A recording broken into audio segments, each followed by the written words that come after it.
Hello students, कैसे हैं आप सब लोग। आशा करते हैं आप सब मस्त होंगे और अपनी पढ़ाई में व्यस्त होंगे। तो दोस्तों, आज की इस वीडियो में मैं आप लोगों को विज्ञान से संबंधित बहुत सारे इंपॉर्टेंट क्वेश्चन बताऊंगा जो आपके परीक्षा में आने के 101% चांस है। ठीक है, तो आइए दोस्तों, शुरू से लास्ट तक वीडियो को देखते रहना है आप लोगों को।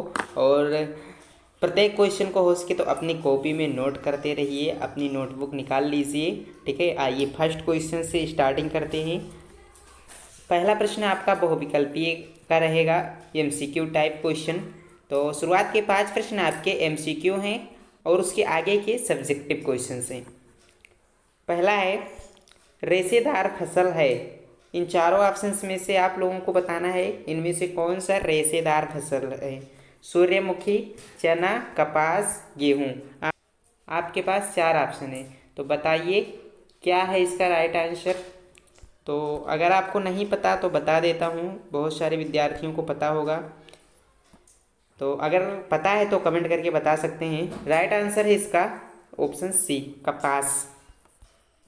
अगला प्रश्न है क्वेश्चन नंबर सेकेंड, यूरिया में निम्न में से किन तत्वों की अधिकता अधिक होती है। नाइट्रोजन की अधिकता सर्वाधिक होती है यूरिया में। ओके, आप लोग जानते ही रहे होंगे। तीसरा प्रश्न है, सर्वप्रथम चेचक के टीके की खोज किसने की थी। Option A Louis Pasteur, B. Option गलत टाइप हो गया है, इन दोनों ऑप्शंस को हम लोग हटा देते हैं। इन दोनों ऑप्शंस में से चलिए मैं आंसर बता देता हूँ आपको। सर्वप्रथम चेचक के टीके की खोज किसने की थी, तो वो थे लुई पास्चर, ऑप्शन ए। अगला प्रश्न है, पॉलीथीन किस प्रकार का प्लास्टिक है। मेलामाइन, थर्मोप्लास्टिक, रेशम या फिर polywool. Polythene polythene thermoplastic, option B. कपास एक बहुलक है जो सेल्यूलोज कहलाता है।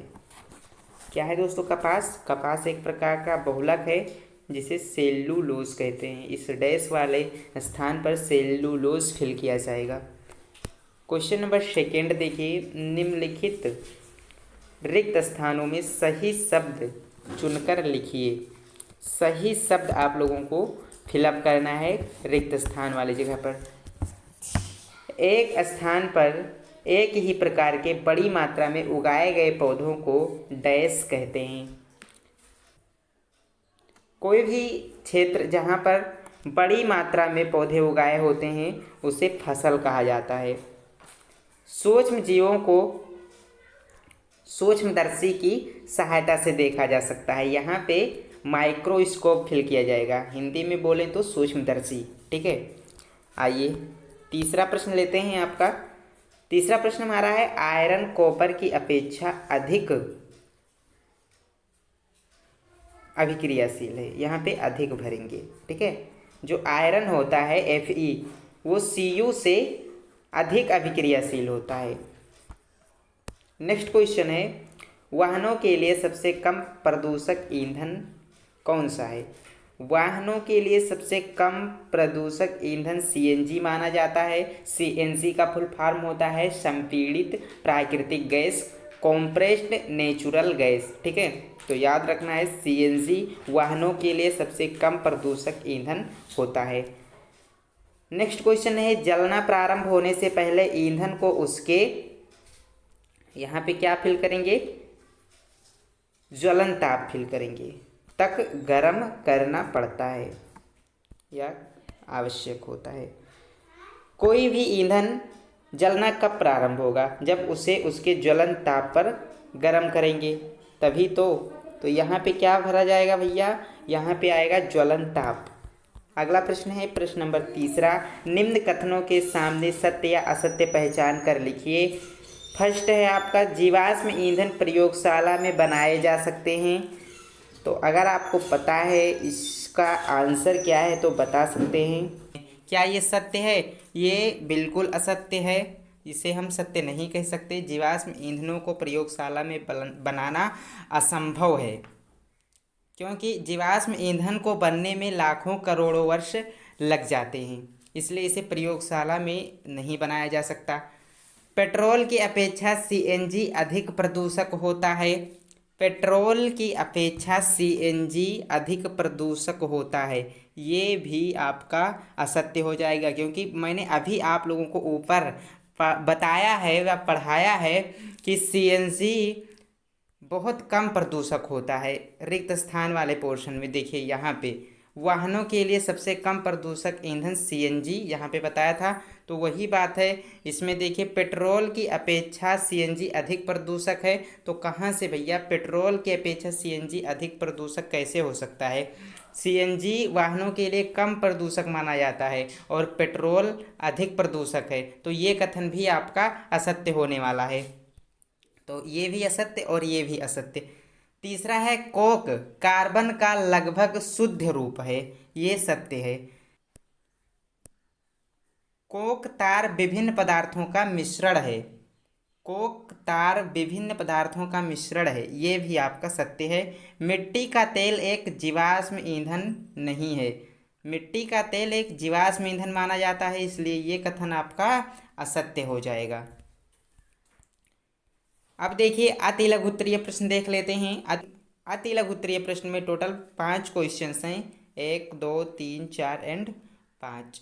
तो देखिए आइए एक एक करके सभी क्वेश्चंस के आंसर्स देखते हैं। पहले क्वेश्चंस पढ़ेंगे, फिर बाद में आंसर्स भी आपको बता दूंगा। काला सोना किसे कहा जाता है? पेट्रोलियम को काला सोना कहा जाता है। काला सोना पेट्रोलियम को कहा जाता है। ईंधनों के अपूर्ण दहन से कौन सा विषैला गैस बनता है? इसका सही आंसर है कार्बन मोनोऑक्साइड। ठीक है, कार्बन मोनोऑक्साइड इसका सही आंसर है। मलेरिया रोग का वाहक का नाम लिखिए। मलेरिया रोग के वाहक का नाम है मादा एनोफ्लिस मच्छर। मादा एनोफ्लिस मच्छर याद रखना है। 7वां प्रश्न है, क्वेश्चन नंबर 7वां देखिए। दूध को दही में परिवर्तित करने वाले जीवाणु का नाम बताइए।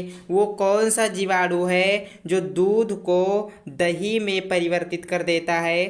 दोस्तों आप लोग बताइएगा ज़रूर, अगर आपको पता है तो। बहुत ही अच्छा प्रश्न है, आपको याद रखना है, आपके परीक्षा में ये क्वेश्चन पूछा जा सकता है। लैक्टोबैसिलस जीवाणु द्वारा दूध को दही में परिवर्तित किया जाता है। किसके द्वारा?